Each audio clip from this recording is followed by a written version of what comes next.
We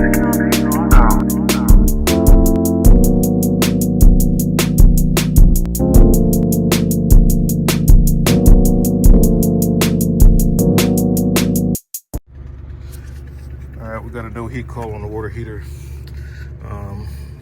Already been in the back of the water heater, the access under the bump. Didn't have anything here. Got a bad switch. I could feel it. I wasn't getting a positive click. And as you can see, it's burnt, so it's an intermittent connection. The gas valve engages, but the igniter doesn't, so that's gonna be a board. This is, I don't know if I have one of these boards. I'll check and see. I don't run into these a lot. They're pretty reliable as far as the boards. I hardly ever have to change out a board on one of these. So let me see what I can do. See if my universal dinosaur board will fit this guy. But yeah, I can get the electric going by temporarily jumpering it and just putting the wires together, changing one to they're two females, change one to a male. Bypass the switch, it'll be always on as long as the breaker's on, and then I'll dig around for a control board. But let's get the electric going first. So this is the type of board we have in here. These are pretty reliable. I rarely have to replace these. Looks like a 2, 4, 6 pin, so my dinosaur board should be able to replace that. I'll get my dikes, cut that zip tie, and get this off of here. But yeah, this is the type of water heater. I have to look outside to see who makes it. There's the sticker for it. But I'll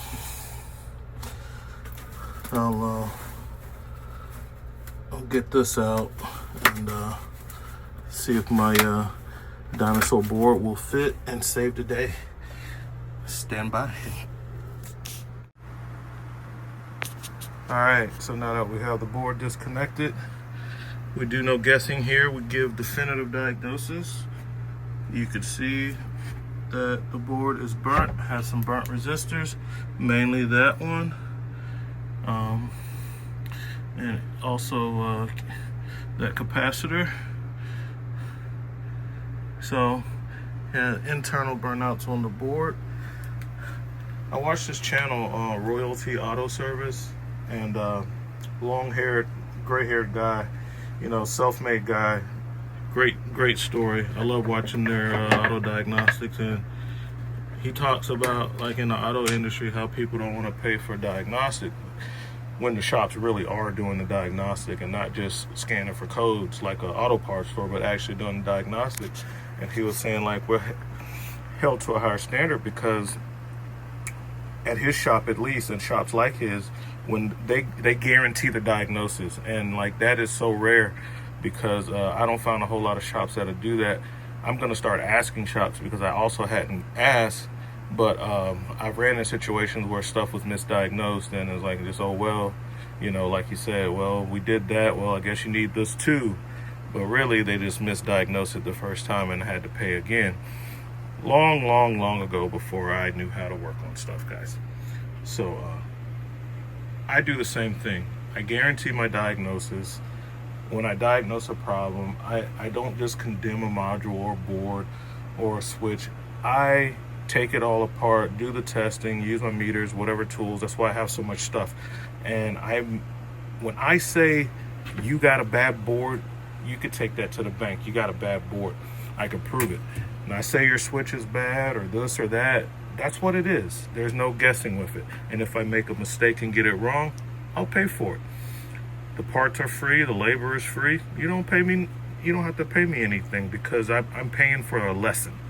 So let me go show the customer what all we got. We got a bad switch outside, had a loose connection. That's why that terminal is so burnt. And then we got a burnt board as well. So just a coincidence that the DC side and the AC side both had hard shorts, but that's what it is. So let's get our dinosaur board in here. I've already bypassed the switch outside. We'll take a look at that as well. until he can, so they can have hot water. He's got kids in here. They got to be able to take a shower. I have shielded connectors, so when I bypass it, there's no way it can touch anything. It's pretty safe. So let me tell him what we got and see if he wants that electric bypass or not. I'm gonna see if my dinosaur board should work. We're gonna hook that up and we'll see how that dinosaur board works next, guys. Stand by. All right, so what happens is these switches get weak internally, causing a bad connection. That creates heat. That heat in turn, before it burns out the switch, it kind of leaves its hallmark on the wire. So I just took some of you see how it's double shielded to where nothing can touch, and I bypassed the switch. I don't have one of these switches. I need to start stocking these because this is pretty common. Most of the times people never touch them. They turn them on and they never turn them off. So I'll push that back in the hole, tie a string to it so I can get it back out later. So you can see the thermal vent here and there. That's our problems. Now let's see about the dinosaur board. You gotta change the jumpers on this so that it can work for this type of board that just has the 6-pin. That's why these are so great, guys. We're gonna leave all that together, but the mode, we're just gonna move this mode from 1 and 2 and put it to 2 and 3. Let's get the board back set up on our plate. Okay.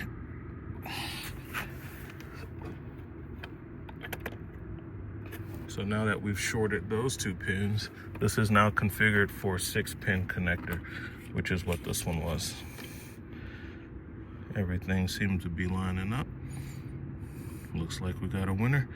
We'll put it in and see how it works.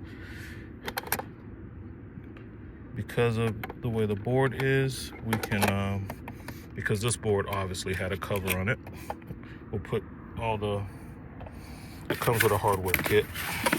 Also comes with a 3-year warranty. This is the UIB64 board. I'll be ordering some more.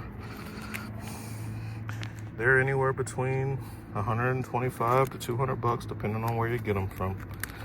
So I normally pay I get mine off of Zorro, so they're normally like $177. I normally